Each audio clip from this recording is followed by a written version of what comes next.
Okay. All right. Thank you everyone for coming to the second installation of our little course on consciousness. Yeah, so we had the scientific view, which kind of pretty quickly raised some philosophical questions, which we'll dive in deeper today. So what I want to talk about is first a bit of a summary from what we talked about last time, and then how physics and philosophy, they have a weird relationship. It's kind of one-sided. We look into that. And one of the core questions of philosophy is the idea of certainty. How can I be certain of anything? So what am I seeing right now? Is there a world out there? Like all these questions. And as we've seen last time, that there's kind of no foundation we can really find. If we kind of dive deep into reality from quantum physics, everything turns out to be weird. If we go into like the cosmos, look at cosmology, a lot of questions there. So kind of these ideas we had about reality, these foundations, they seem to be crumbling. And what's kind of really interesting is that the whole concept of consciousness has been ignored by kind of Western academia until like the 90s. I mean, mind-blowing. So yeah, we'll get into that as well. And kind of the core of how this sort of philosophy of mind started in the mid-90s is around this hard problem of consciousness. So we'll talk about what that could be. And yeah, kind of all these philosophers, I mean, that's like a reason why scientists don't like philosophers, because they just argue all the time. So we'll really see how these philosophers of mind have very differing views on like what consciousness is, and yeah, they don't like each other too much. So, James, can we ask the questions in the middle, or you prefer having at the end? I don't mind. Can do whatever feels right. So last time we saw that science works, and it works because we figured out that the formal systems we think about in our minds, mathematics, maps miraculously with how the universe works. And the proof of this is this alien technology that we can build, which if we would have shown like the devices we have today to scientists 30, 40 years ago, their minds would have been blown and they wouldn't have thought that this would be ever possible. So science works, but science is the how, and it doesn't tell you what it is or the why question. So science is really kind of the process of like understanding the stuff, but it doesn't tell you what it is. So that's kind of a big caveat there. And interestingly, kind of going back to René Descartes, this disenchanted belief kind of crept into people who think scientifically that the best way to think about reality is that it's purposeless and random, and it just happened that consciousness and life evolved, but there's like nothing to say about that more. So kind of this disenchanted belief has been in our scientific minds for quite a while. And kind of more formally, this is in the adoption of what's called materialism. So it's kind of like, hey, the foundation of reality is like this material stuff. It's like these Lego blocks. This makes sense, common sense and logic. And most scientists don't really know that this is already a metaphysical position. There is like no scientific or kind of no equation which tells you to do this. So kind of the line there between sort of adopting something which is philosophy, a lot of scientists didn't realize that they crossed it. And yeah, scientists are very certain that their worldview is the correct one because it's the scientific one, and everything which goes against science obviously is incorrect. So there's a big certainty around that. Although there's like so many enigmas that we know about, that physics has discovered. I mentioned like the discovery of the quantum world in like 1905, and relativity and things like space and time. We don't know what time is. We don't know what most of the stuff in the universe is. We don't know how our kind of two different like theories of the big and the small merge together. We don't know why complexity evolves. Like there's so many question marks, but overall like the thing that science was doing, the how and the technology worked so well that these are like pushed out to the fringes, and not so many people kind of like to talk about that. Obviously, it's like not such a like sort of a good ad for science, bringing in all these questions. That's why the philosophers like to jump in there. And yeah, so reality is definitely not what we think it is. And again, if quantum mechanics or the quantum physics wouldn't have been discovered, everything would be a lot easier and make more sense, but that's not what happened. And we've also talked about last time that there's kind of these new paradigms emerging in science. One is kind of looking at this complexity, this self-organization, like how does this happen, what kind of forms it, and we saw that there's kind of this simplicity to complexity, that kind of at the core of what is complex you have actually simple rules of interaction.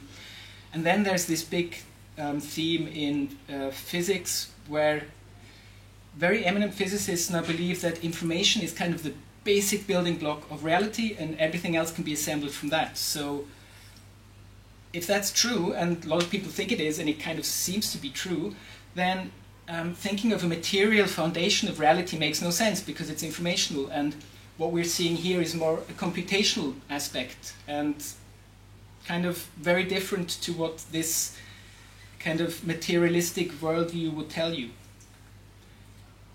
So, physicists on philosophy. I'll be showing you a lot of quotes, and the reason is because I think the best way to do philosophy is to let the people talk themselves, and you kind of get a good feeling from that. So Freeman Dyson, he was an eminent physicist, and he said, or he asked in 2012, when and why did philosophy lose its bite? How did it become a toothless relic of past glories? Compared with the giants of the past, the contemporary philosophers are a sorry bunch of dwarves. They're historically insignificant. Yeah, I mean, this really shows you the disdain of physicists. And Steven Weinberg, a Nobel laureate, he was instrumental in kind of getting on the way of the standard model of particle physics. And he said, I've heard the remark, although I forget the source, that the philosophy of science is about as useful to scientists as ornithology is to birds. So they're really not happy with philosophy, and they think it's like, yeah, I mean, this is kind of like pretty personal, these attacks. And then you have the great Stephen Hawking, who said, philosophy is dead. Philosophy has not kept up with modern developments in science, particularly physics. Scientists have become the bearers of the torch of discovery in our quest for knowledge. Okay, so this is one side, but if you turn it around, so Alfred Whitehead was a very important philosopher and mathematician, and he remarked, if you don't go into metaphysics, you assume an uncritical metaphysics, which means that if you deny metaphysics, you are already taking a metaphysical position. So there's no way around philosophy. You can do what you want. You have to engage in philosophy, especially as the way we interact with reality through our consciousness, and apparently this consciousness thing is very elusive and we don't understand it. So from the very beginning, yeah, there's a big question mark of like what exactly is happening here. Adam Becker is an astrophysicist, philosopher of science. He wrote a book called What is Reality, a nice popular science book on physics. And 2018, and he remarked, part of the problem is that physicists generally don't know much about philosophy. There is a massive asymmetry between the two fields.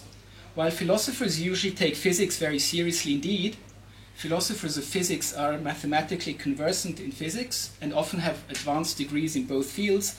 Physicists are rarely trained in philosophy at all. So, kind of a weird asymmetry going on there.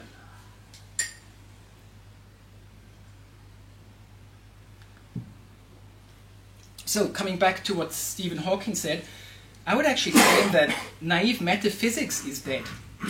Physics has not kept up with modern developments in philosophy, especially the philosophy of mind and the philosophy of psychedelics. And actually scientists and philosophers together should become the bearers of the torch of discovery in our quest for knowledge. So yeah, philosophy is important, and maybe a reason why science seems to be stuck in where it is because a lot of scientists kind of ignore this philosophical approach, or kind of this philosophical thinking which comes before you do science. Sabine Hossenfelder, she was doing like foundational physics. She's like a nice example of how academia is kind of failing, because she did not get a permanent position as a professor, and now she is a YouTube content creator. She's super smart. I can't believe why she didn't like advance her academic career. Kind of in her book, she also sort of talks about how it's hard as a woman to establish herself in a world of male scientists, so that didn't help her. But in a recent book she said, "When I first learned about David Hume's problem of induction as an undergrad, I was stumped. I felt that someone had pulled the carpet of reality out from under me to reveal a big gaping void." So Hume was this 18th century philosopher, and he said induction and kind of causality, we're not justified to think that that's the thing. So induction is, you look at specific little observations and you try and sort of deduce the big picture from this. Very commonsensical, very logical, very rational, but Hume actually showed that logically this doesn't work, so there's no reason you should think about kind of this way of generating knowledge should be very reliable. So will the sun go up tomorrow? Well, obviously, because, you know, we have laws of nature and they tell us that, you know, with gravity. Actually, no, we don't, because, for instance, the universe could change its vacuum state any time and like rip everything to shreds, could happen any time. So, yeah, we don't even know if the sun's going to come up tomorrow morning. Brian Greene was, or is, a very prominent string theorist. He wrote excellent books on string theory, very accessible. And yeah, so here we also see that kind of physics, by definition, excludes living stuff and consciousness, but somehow physics deals with consciousness because of like observations and stuff like that. So the more sort of sympathetic physicists are, they're also kind of like thinking about consciousness and what it means. So Brian Greene, not too long ago, said, "Yet over the years I have thought about the question of consciousness more carefully. I have had significant moments of doubt. My offhand confidence that physical processes in the brain are conscious and that consciousness is a sensation of such processes was suddenly shaken." So Greene definitely is like a materialist, but yeah, with consciousness it's like not so sure anymore. And I wrote about this in my first book, kind of the philosophy of science. So kind of first was this logical empiricism or positivism, where they used induction and tried to like kind of address sort of this process of science, kind of this enterprise from kind of this commonsensical point of view. This died because it doesn't work. Then came the critical rationalists. So here Karl Popper was an important figure. And he said, hey, you know what? We can never prove anything. The only thing we can do is falsify stuff, disprove. So this kind of changed the thinking a bit. And he also said, okay, induction doesn't work, so let's do deduction. Let's go from kind of abstract ideas and try and get to the details from there. Logically, deduction doesn't work either. And then Thomas Kuhn came and he wrote a super influential book on the structure of scientific revolution. And he said, hey, do you know what? Science is a big mess. It just like happens randomly. It goes in jumps. Because before people thought, well, science grows because it's logical and people understand things and it's like this organically growing plant. No, it isn't. It's like you have these paradigm shifts. So people are stuck in a paradigm and they don't see anything else but the things that make sense in their paradigm. And then suddenly the cracks appear. Things don't make sense anymore. And then the next generation of scientists kind of think about new paradigms, and then the switch goes over. And I don't remember who said it, one of the famous physicists, he said, the problem with the paradigm shifts is not that kind of the older scientists realize that their paradigm is old and dying. You have to wait for them to die and the new generation to pick it up, because no one's going to change their mind. So yeah, Kuhn kind of pointed in a direction that the philosophy of science it's a messy thing. And then we get to the really hardcore stuff, which really annoys scientists, which we talk about a bit later. So postmodernism, basically there's like no objective reality and no truth. Everything is ambiguous depending on how you look at it. It kind of changes and makes sense. So definitely something which like scientifically thinking people get very triggered. And constructivism, like, yeah, that things aren't out there, they're actually just created in our minds. And relativism, that like, yeah, you can't really know if this is correct or this. And kind of at the end here, the limits of mathematics. So I said that, well, we saw last time that mathematics is like the core, the essence of science, because you translate aspects of reality into math, you do stuff, math, go back again, and that's how you make predictions which work. And we get all our theories. Well, Kurt Gödel, to everybody's big surprise, showed that mathematics has huge holes in it. So there are true statements you can't prove, and any kind of formal system will never be able to prove its consistency, which means to say that every true statement will have a proof. Before Gödel, the mathematical kind of the big mathematicians were like, hey, let's wrap up mathematics because this is kind of all done, makes all sense, we can like write this big book about it. And then Gödel came and like shot a big hole into it, and people were like, oh, that's very unexpected. So even mathematics, our like most pristine, kind of nice, formal thought system, it's got holes in it. There's no foundation. It's messy. So kind of a big surprise as well.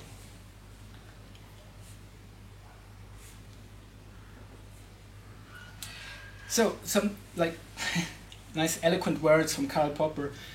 I think there's only one way to do science, or philosophy for that matter. To meet the problem, to see its beauty, and fall in love with it, to get married to it, and to live with it happily till death do ye part. Unless you should meet another, even more fascinating problem, or unless, indeed, you should obtain a solution. But even if you obtain a solution, you may then discover to your delight the existence of a whole family of enchanting, though perhaps difficult, problem children. And kind of in less romantic words, the David Deutsch, eminent, well, he was like one of the pioneers of quantum computing. And he said, the deeper an explanation is, the more new problems it creates. That must be so, if only because there can be no such thing as an ultimate explanation. Just as the gods did it is always a bad explanation, so any other purported foundation of all explanations must be too.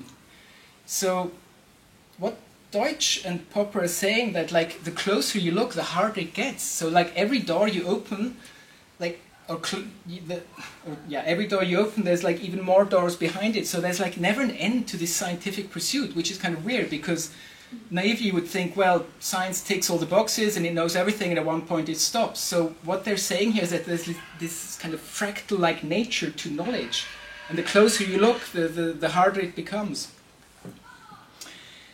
John Wheeler was one of the big scientists of the last century. In cosmology, general relativity, he coined the terms black hole, wormholes, which are like higher dimensional connections in space-time. And what he said here is, at the heart of everything is a question, not an answer.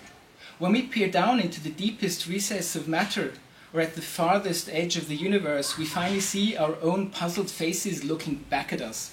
So very romantic, but this idea that there's a question to be found in reality is what prompted him to go this informational way, this it from bit we talked about last time.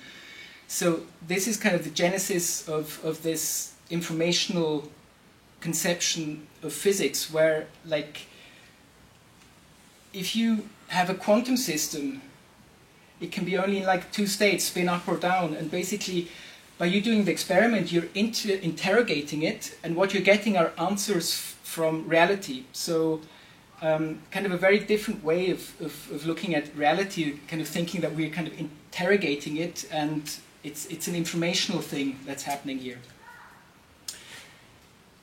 Stephen Hawking again. What is it that breathes fire into the equations and makes a universe for them to describe? For someone who hates philosophy, that seems pretty like a philosophical question, because it goes back to This also what Eugene Wigner said, like, why does math work? Like, what's up with equations? Why does it work? So the two miracles confront us, the existence of laws of nature and the human mind's capacity to divine them. We talked about that last time. And I would add the third miracle, that complexity can be understood in terms of simple interactions. So because reality is structured that way, we can do science and technology and like have all the nice things we have. Fundamentally, we do not know why our theories work so well. Kind of an accident. Deutsch we've seen before. There is no logical path to these laws, only intuition can reach them. Again, very surprising to hear Albert Einstein talk about intuition and like discrediting logic. So somehow, although like there's this rational, commonsensical, materialistic view, some deep thinkers, physicists have always kind of had a suspicion that more is going on here than kind of just these random, purposeless laws evolving. Richard Tarnas is a historian, and he wrote this crazy book called The Passion of the Western Mind that covers like everything since the Greek philosophers to today, like the crisis in science, and like it's a crazy book. It's like the best book you can read if you want to know like how we think today. And here he describes this idea of postmodernism in a very eloquent way. And he calls it the postmodern mind. And he says, it may be viewed as an open-ended, indeterminate set of attitudes that has been shaped by a great diversity of intellectual and cultural currents. There is an appreciation of the plasticity and constant change of reality and knowledge, a stress on the priority of concrete experience over fixed abstract principles, and a conviction that no single a priori thought system should govern belief or investigation. It is recognized that human knowledge is subjectively determined by a multitude of factors, that objective essences or things in themselves are neither accessible nor possible, and that the value of all truths and assumptions must be continually subjected to direct testing. The critical search for truth is constrained to be tolerant of ambiguity and pluralism, and its outcome will necessarily be knowledge that is relative and fallible rather than absolute or certain. Reality is in some sense constructed by the mind, not simply perceived by it, and many such constructions are possible, none necessarily sovereign. Hence, all meaning is ultimately undecidable, and there is no true meaning. No underlying primal reality can be said to provide the foundation for human attempts to represent truth. So you can imagine that how many scientists get triggered by people saying stuff like that. It's like, no, that's not true. We have objective reality, we just have to figure it out. This is like totally crazy, philosophical, whatever, hand-waving, esoteric stuff.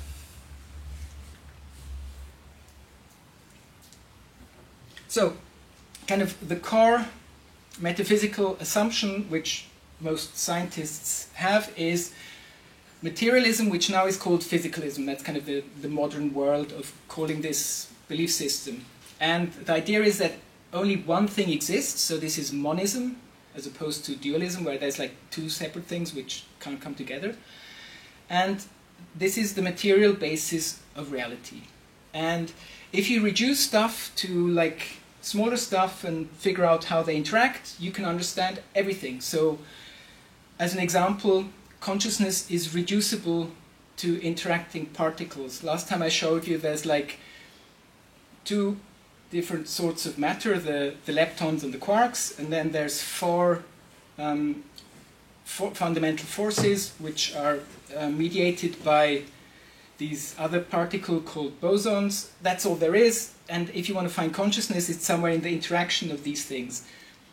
So a very rational, commonsensical and logical approach, which by itself makes sense, but it turns out to be a bit naive, especially if you start to see that there's like so many problems that we're facing in our understanding. And why it's so popular is because it obviously aligns with the scientific worldview. So people say, if you are against physicalism, you're anti-science. Haha, you shouldn't be taken seriously. But two things there. First of all, physicalism is a metaphysical belief. It cannot be proven, and nowhere in science does it say you should adopt this. So it's an opinion, it's a belief. And yeah, metaphysics is unprovable, and science does not endorse any of this, because science is the how and not the what and the why, which is metaphysics. So this is something that should be taught to young scientists before they start, just kind of as a little primer to give a bit of context. That would be kind of really important and probably would help the progress of science. And why we are not doing it? So last time I mentioned the kind of how physicists reacted to all the weirdness that came out of the quantum world, and at one point the kind of the pioneers were all sort of trying to like wrap their minds around this observer stuff, this wave function collapse, this like particle wave duality, all these things, and the next generation just gave up, and it was like, shut up and calculate, just do the math, do the technology, do the thing, and that stayed as a dominant worldview within science, and that never got, and it never had to be updated because of all the success that science had till like, at least theoretical physics, till like 20, 30 years ago. So it was like a huge success, and so why would you question your assumptions? Which only now, when we're hitting more walls, that we now have to maybe rethink and go back and like understand what kind of our assumptions are. So actually, one thing here, the certainty point of view, which is kind of like, I don't know, homeopathy. Obviously, homeopathy cannot work, because how could it work? Like, how should it even, like, what should be going on there? But of course, this is only subject to your metaphysical worldview. So if you're a physicalist, homeopathy obviously is wrong. But if information is like the foundational aspect of reality, and homeopathy is kind of about some informational process, then suddenly it looks totally different. So kind of like the things, like how you see the world, or like the things you deem possible or impossible, are due to how you think metaphysically, which is a belief system, and yeah, has nothing to do with rationality. And kind of more on this certainty, where kind of the founder of Taoism, the more you know, the less you understand, and Socrates, the father of Western philosophy, I know that I know nothing, which, yeah, kind of old quotes, but yeah, we have more recent quotes. Bertrand Russell was a very influential philosopher and mathematician, and he said, "Those who feel certainty are stupid, and those with any imagination and understanding are filled with doubt." Again, Karl Popper, while differing widely in the various little bits we know, in our infinite ignorance, we are all equal. And Daniel Kahneman, he won the Nobel Prize in Economics. Well, actually it's not, it's the Nobel Memorial Prize for the Economic Sciences, whatever that they did later, but kind of counts as the Economics Nobel Prize. And he did his work on kind of this irrationality of people, because economists always thought that like people are super rational, that's why our economy works so well. Kahneman showed like how irrational we are. And the quote is, "Our comforting conviction that the world makes sense rests on a secure foundation, our almost unlimited ability to ignore our ignorance." So these are really clever people, and they're telling us that we should be very careful with our assumptions of what we think is like, well, that's obvious, and I don't believe what you're saying, or you have to think what I think is correct.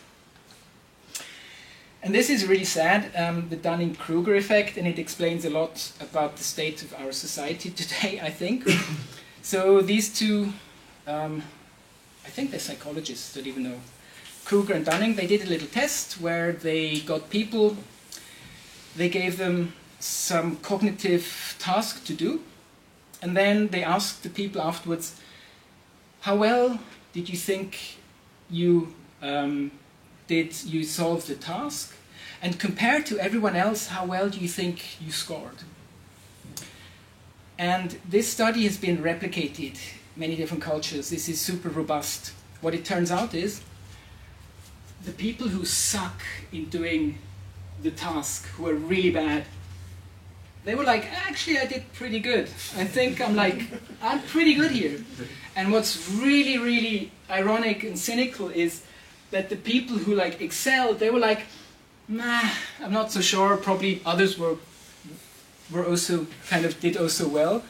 So this explains a lot why kind of ignorance really gives you sort of or gives you access to this like certainty of like, oh, and kind of self-aggrandization, how do you say, kind of, exactly, thank you. And kind of they conclude, we propose that those with limited knowledge in a domain suffer a double burden. Not only do they reach mistaken conclusions and make regrettable errors, but their incompetence robs them from the ability to realize it. Pretty sad. So, science cannot be separated from metaphysics. Pretty obvious. Metaphysics is always a belief system. Scientists have been very sophisticated in how they apply their formal thinking, but kind of naive in their philosophy. Your metaphysical assumptions shape how you see reality. Relativity and quantum physics have revealed that reality does not conform to our rational, commonsensical expectations. Mathematics has huge holes in it. There's like, it's a big mess as well. I forgot to mention no, sorry, this will come later.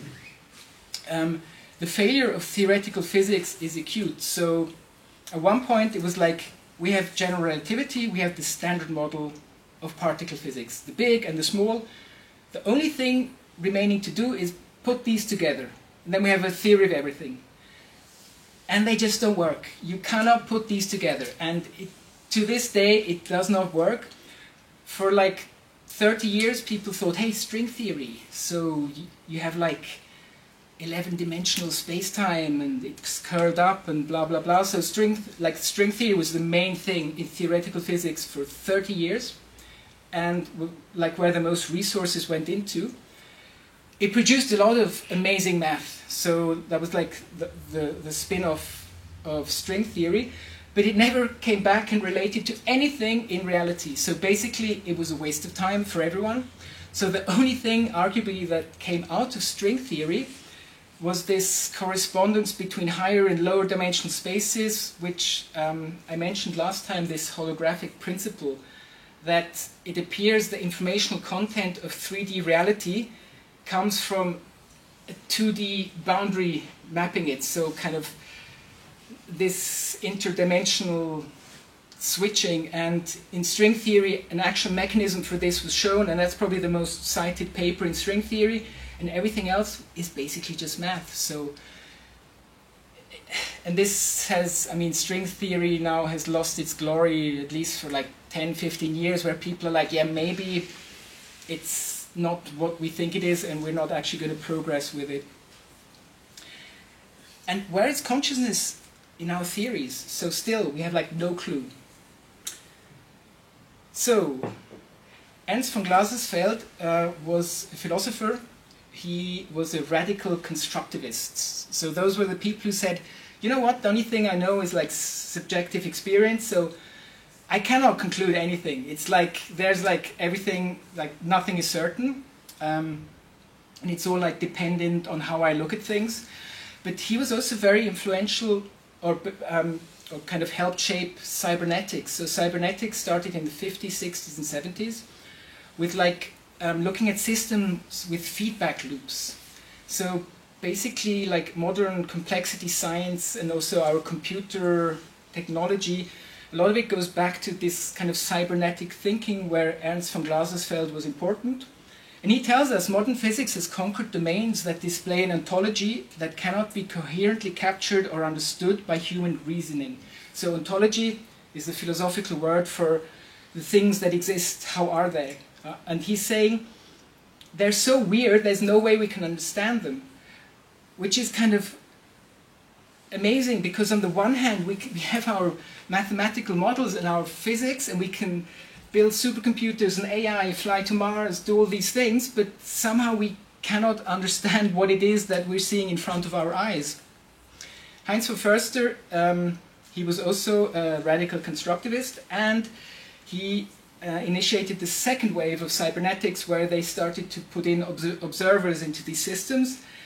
And he said objectivity is the illusion that observations are made without an observer. So kind of this tension between sort of the subjective and the objective, and the only thing we know is subjectivity, and maybe objectivity is kind of like a fiction, maybe.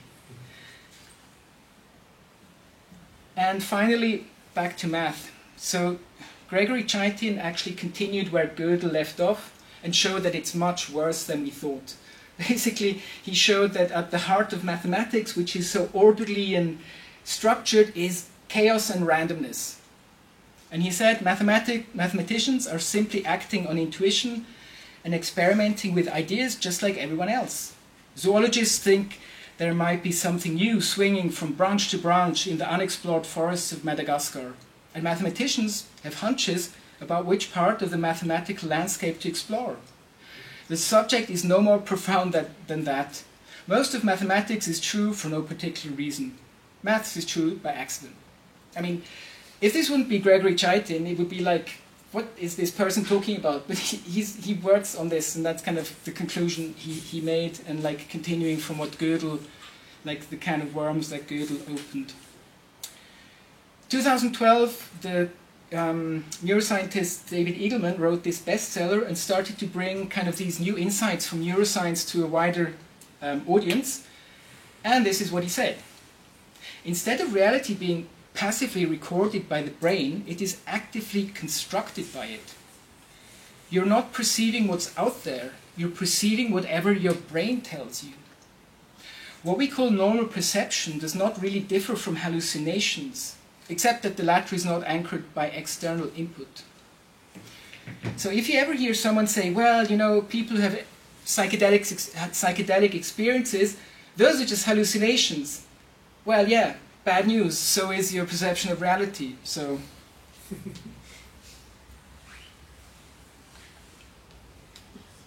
the conscious mind is not at the center of action, but at the distant edge, hearing but whispers of the activity. So kind of the picture that came out is that the brain has all these subroutines, and they kind of collectively start to make decisions. And what our kind of ego does, kind of our consciousness is being the narrator to these decisions, and like saying, and rationalizing them, and like, oh yes, I did this because of that, but you can actually show that the decisions are made before your active mind starts to rationalize and build narratives around it.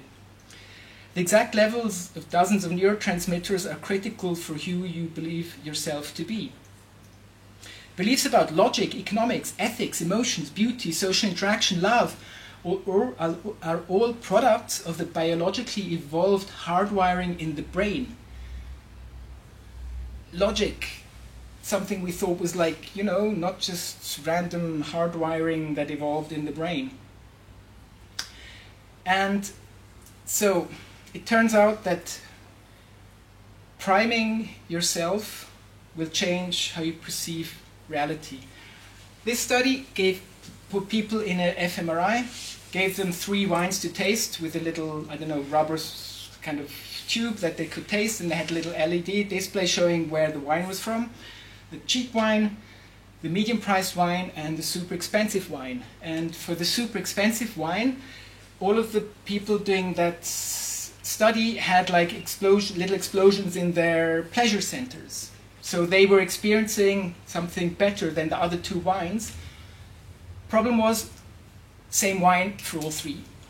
So just priming someone and telling them this is expensive and good will give you a totally different perception of what reality is. And then the nocebo effect. So we have the placebo effect, which is weird, which means we have to do double-blind studies, because even if the doctor knows which is the sugar pill and which is the medication, somehow that unconsciously can transfer to the patient, so not even the doctor can know. Well, the nocebo is the opposite, where like one example was someone being had to go to hospital, intensive care, and the people tried to figure out what had happened. The person had overdosed on these drugs he was, I think it was he was taking for, I think, like some psychiatric thing, and they found out that this was kind of a new study, and they somehow then got in contact with the group who did that, and they found out that the guy had overdosed on the sugar pills. The nocebo effect. Thomas Metzinger is a neurophilosopher. He wrote a crazy book called The Ego Tunnel, where he says, you know, our consciousness is kind of this, it doesn't really exist, we just think it kind of happens, and kind of our sense of self. And he experienced this false awakening thing. So to wake up, so false awakening is you're dreaming, you wake up, you start to do stuff, and then you wake up for real. And this is really unsettling, as we can see here. To wake up twice in a row is something that can shatter many of the theoretical intuitions you have about consciousness. For instance, that the vividness, the coherence, and the crispness of a conscious experience are evidence that you are really in touch with reality. Apparently, what we call waking up is something that can happen to you at any point in phenomenological time. This is a highly relevant empirical fact for philosophical epistemology. False awakenings demonstrate that consciousness is never more than the appearance of a world.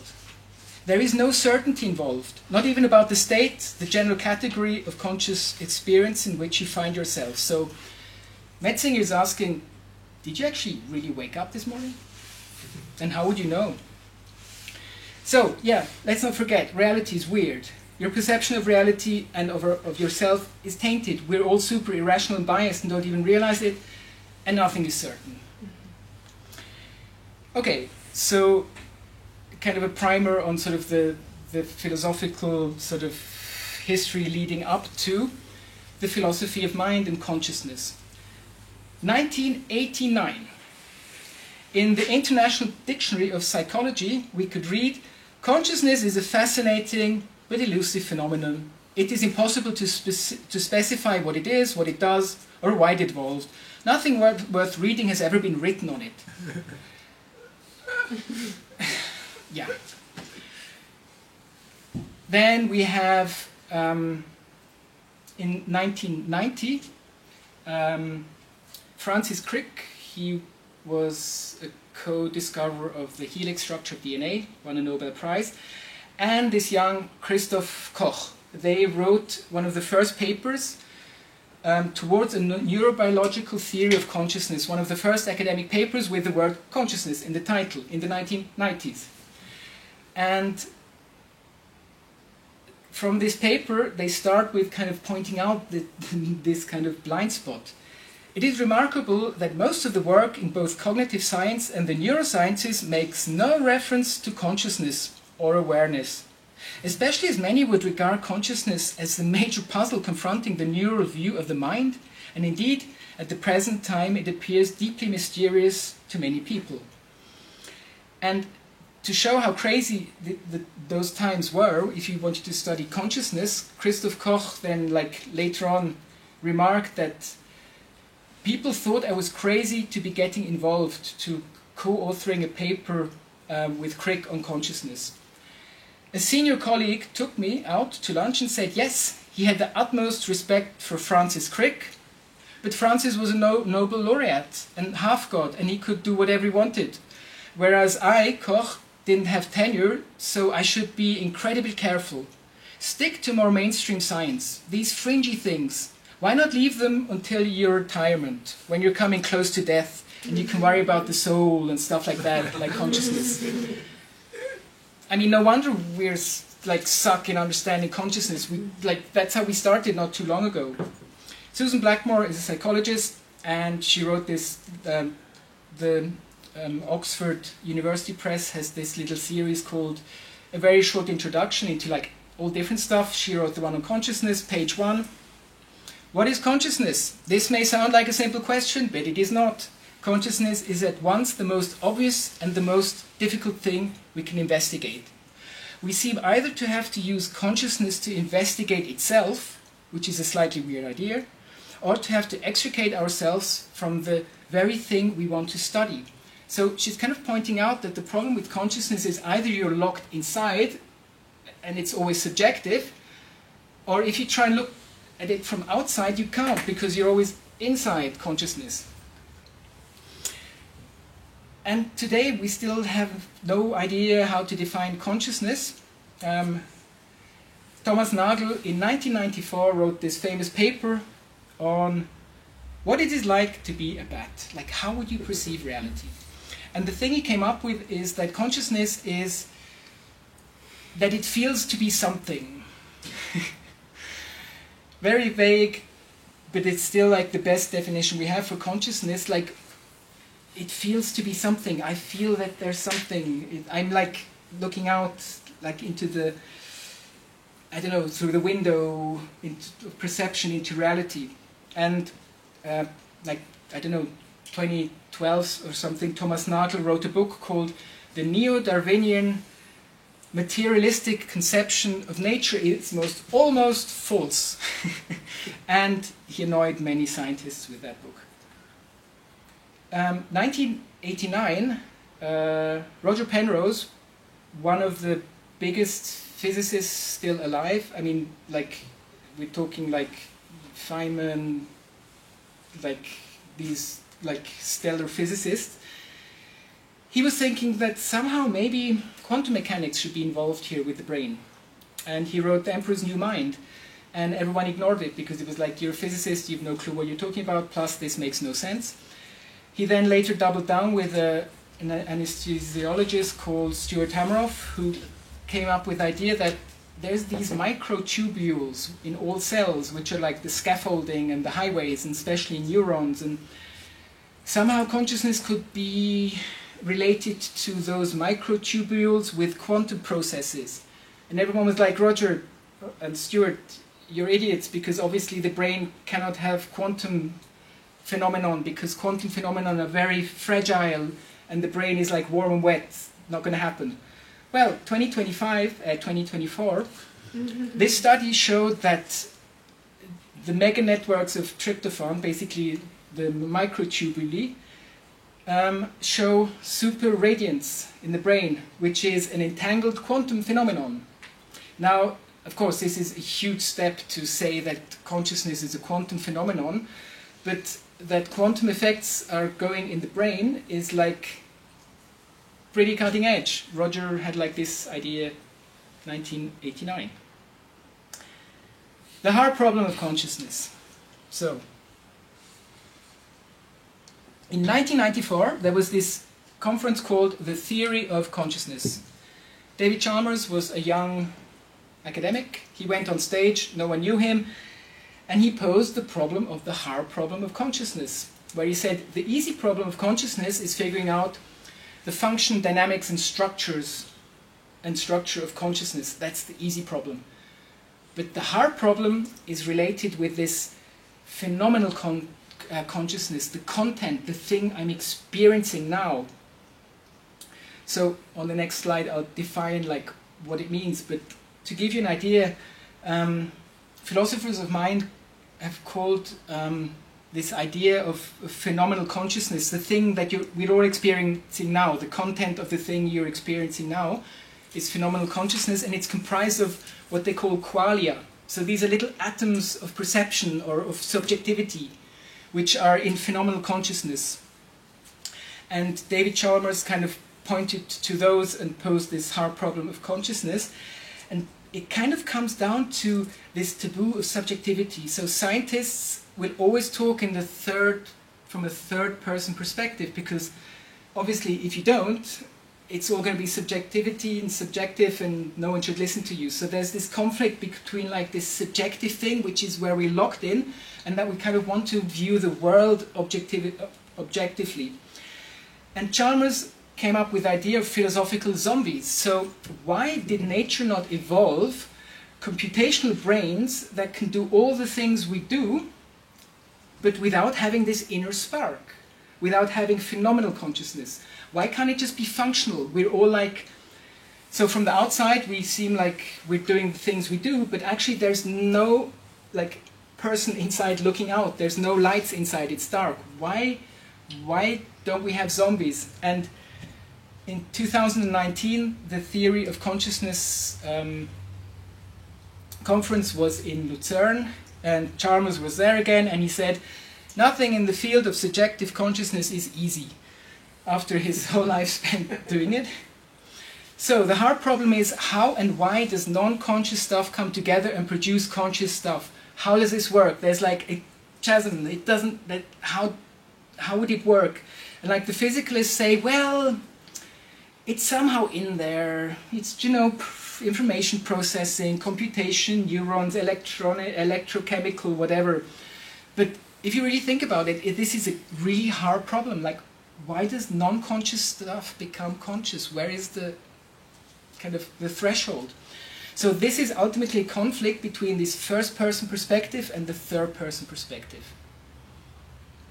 Again, Brian Greene, we saw him before, and kind of his doubts he had were because of the hard problem of consciousness. And I cut that out before, but the quote starts with, "It is easy to be flippant about the hard problem. In the past, my own response may have been so. Yet, over the years, I have thought about the question of consciousness more carefully, and yeah, I'm kind of confused and I don't know what to think." So, the philosophy of mind has like very diverging views on what philosophy could be. So there's kind of this physicalist optimism. We don't understand consciousness yet, but surely we'll understand it because consciousness has to be based on material stuff going on in the brain, and one day we'll figure it out, and there's like, don't worry. There's something called kind of extended physicalism. You add more stuff to your theory, add mental properties to your theory. Like one example is panpsychism, which says actually everything has a little bit of consciousness, like an electron or a rock. It's just like gradual. And actually there's like some of the pioneers of quantum mechanics like said that there must be something mind-like in the electron to account for this crazy stuff. And then you have idealism, which goes all in and says, actually, the hard problem doesn't exist because everything is mental. And dualism says, well, these are just two things which cannot be reconciled, and they're fundamentally distinct. And then there's the people who gave up and said, we'll never understand. So, this is from 2024, probably hard to read. These are all theories of consciousness. There's like 200 of them. From materialism, non-reductive physicalism, quantum stuff where we have Penrose and Hameroff, integrated information theory. This is from Christoph Koch. He said that if information is integrated and computes like enough, then it becomes conscious. You have panpsychism. Everything has a bit of consciousness and it's gradual. Dualism, and you have idealism, which is kind of, it's not a fringe view actually. I mean, it's just as fringe as a couple of these others. And this is kind of where most philosophers of science are, kind of the serious, rational people. So there's like something called epiphenomenalism, which says, okay, there is consciousness, but consciousness cannot be causal to the real world. So somehow it's just like sitting on top and it feels like it does stuff, but actually it has no causal power, and everything that happens is because of like some other level of whatever going on in the brain. Or eliminative or illusionism, which says, yeah, exactly this, your sense of self, your consciousness, it's a construct, it doesn't exist, you just think you have it, but you actually don't. Wrong way. Yeah, and here things get kind of weird. So, philosopher of mind, Keith Frankish. Of course, most people do not regard their phenomenology as illusory. They are like naive theatergoers who take their action on stage for real. But if illusionists are right, then cognitive scientists should treat phenomenological reports as fiction. So everything you experience right now, if you tell Keith, he was like, I'm not going to believe any of it, it's just fiction, that's totally irrelevant. There's nothing inside your phenomenological perception that is relevant to anything in reality, and you're just naive because you went to the theater and you forgot you're sitting there and think you're part of the movie. Daniel Dennett was one of the most famous physicalist philosophers of mind. He wrote a very influential book called Consciousness Explained, where a lot of people mock him and said, consciousness explained away, because he never actually says what consciousness is, and basically he's just denying that this phenomenological consciousness exists. So he says qualia don't exist, they just made that up. And he says the comparison between consciousness and stage magic is particularly apt, for the romantic and gullible among us have much the same yearning regarding stage magic that they have regarding consciousness. So consciousness is like a bag of tricks, and we're all like very naive and romantic and think we have it, but actually, sorry, doesn't exist.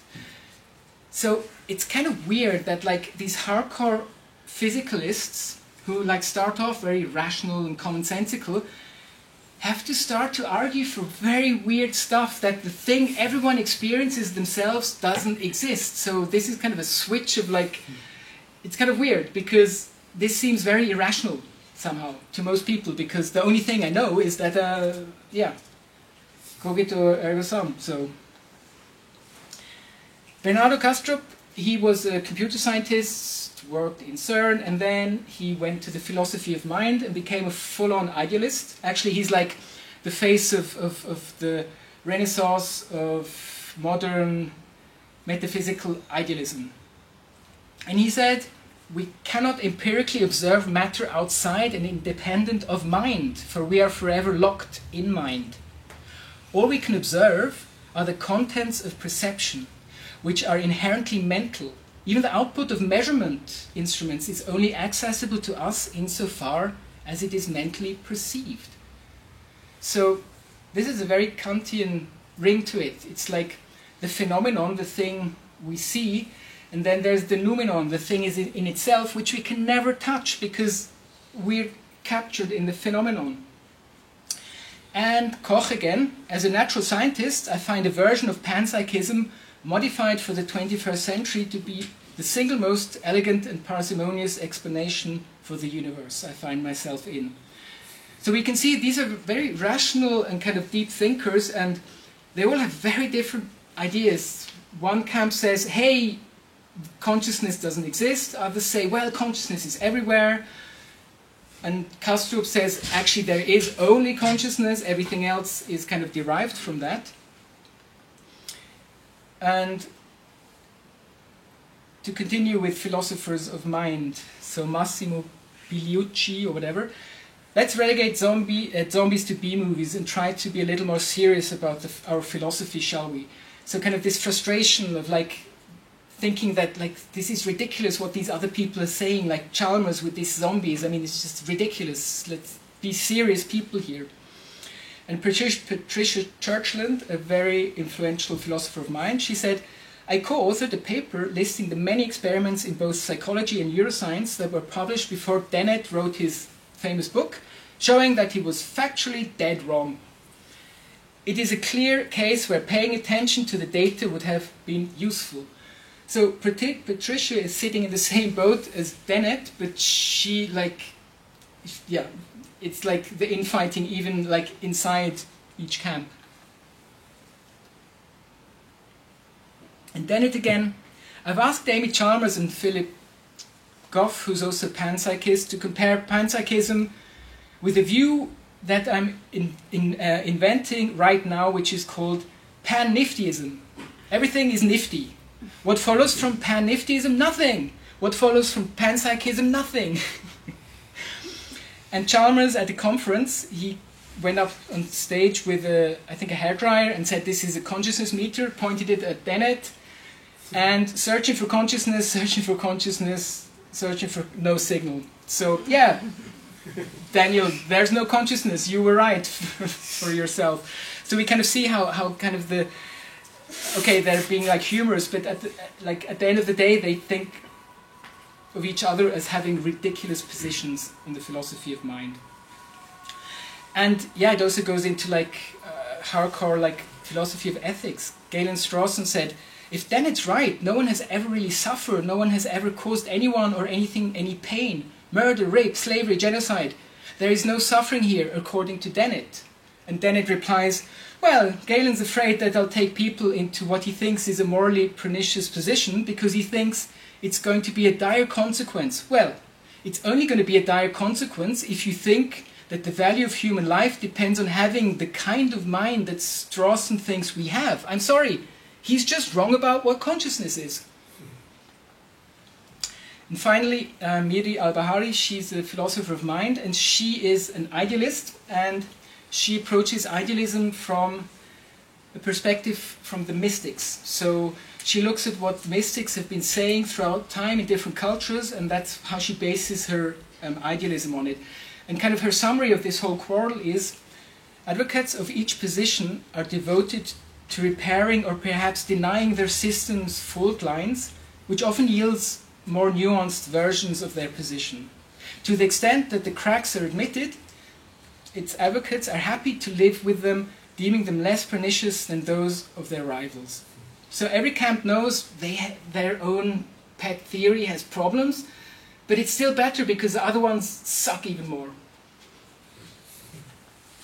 So, what next? What should we do? Well, if we can't understand consciousness from kind of this scientific third-person perspective, what about if we listen to people who are really mastering consciousness, like shamans, mystics, meditators, and psychonauts, which will be the continuation of these lectures. And just as a side note, the Shulgin's here, he was a biochemist, and I think he synthesized like hundreds of psychedelic substances, and probably, he and his wife tested them all and wrote logs about them and wrote 2 thick books about their experiences. So they've probably experienced like more levels of reality than any human ever. So yeah, maybe we should listen more to people who are actually exploring consciousness from the inside, from the phenomenological side, and not trying to understand it from this illusory objective perspective. So, takeaway. Physicists hate philosophy, which is weird because philosophy is very relevant, especially metaphysics.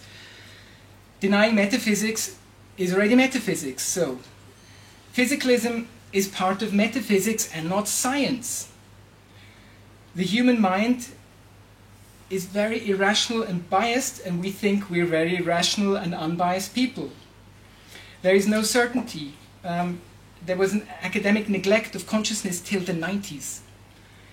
And the hard problem is this tension between subjective and objective, between this inner and outer perspective of consciousness and the world.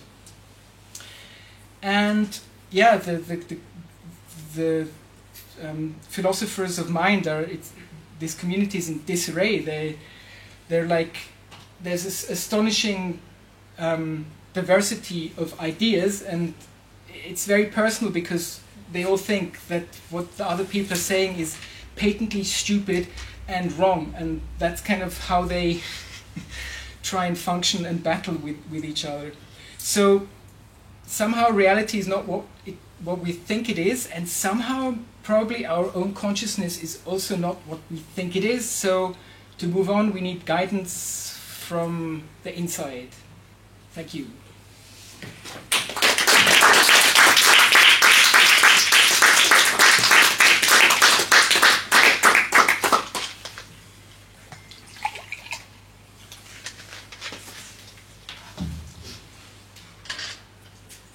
What is your belief system?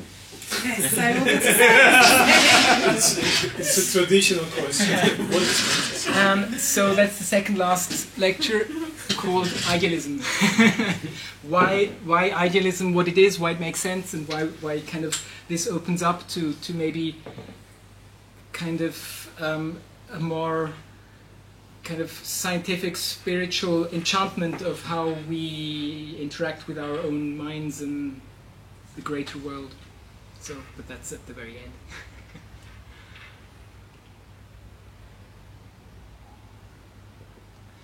Yeah, sorry, a lot of quotes. According to your presentation, I think the topic consciousness is relatively new, and in history maybe not the big philosophers not focused on too much, because maybe the word not exist, or maybe the word has not the same meaning what we are talking.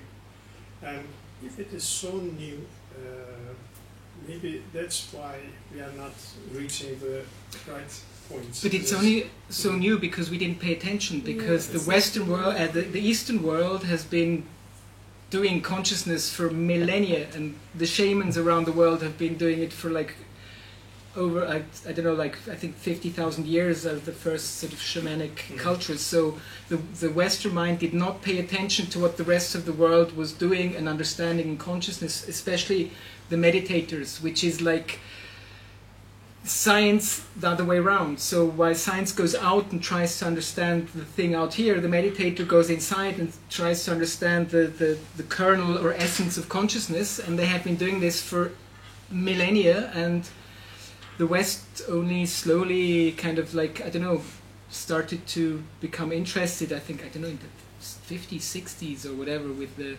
Beatles, or kind of with when this sort of, this Indian kind of influence slowly became en vogue in the West.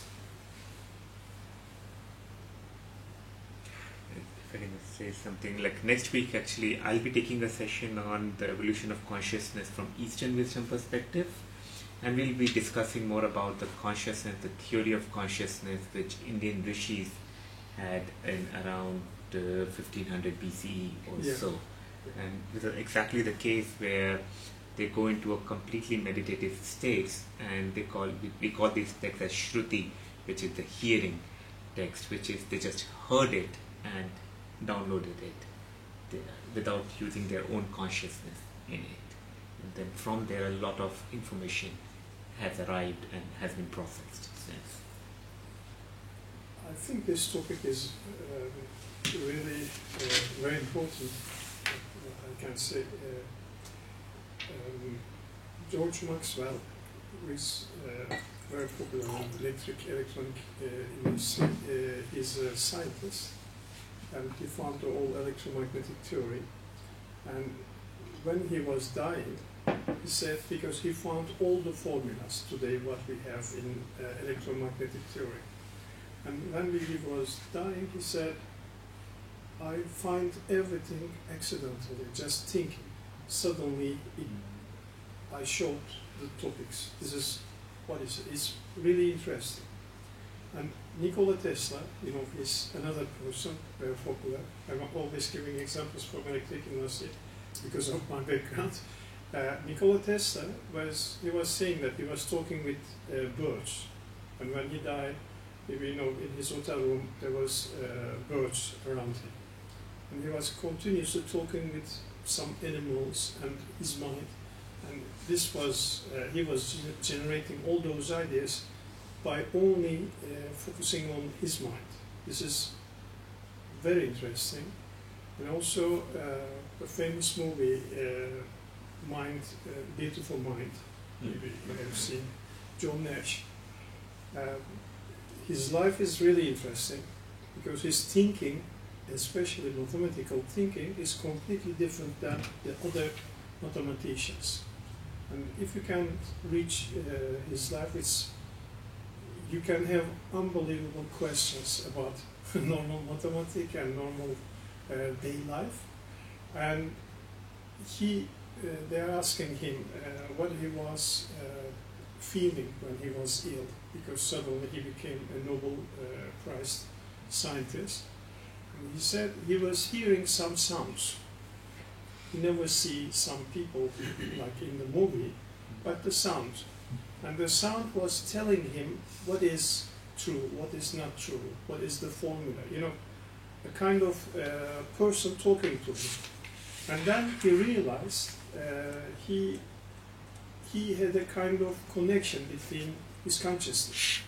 This is his explanation. And interestingly, he never accepted he was ill.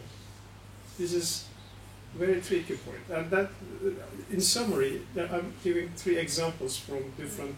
So I would give a 4th example. Ramanujan, the mathematician, the Indian mathematician. Yeah. He was like in India, clerk somewhere, and he wrote a letter to one of the biggest mathematicians in England at the time, and like Hardy, I forget his first name, but at the time it was like one of the yeah. And he just looked at the equations and he realized that this must be some mathematical genius, and it turned out that Ramanujan had basically reinvented like 2/3 of Western mathematics by himself out there alone. And so Hardy brought him over, and yeah, they had fruitful collaboration. But Ramanujan claimed that at night some Indian goddess kept visiting him, showing him these equations. This is really interesting with your previous lecture, because why mathematics works, and maybe the mathematics is the key for consciousness, because all those three examples, the people just reach the formulas, just reach the not the device itself or something. They just realize the formula. It's really interesting, because first they realized the formula, then we have mobile phone. But the mobile phone came because of Maxwell suddenly see something and he wrote the formula. This is really very interesting.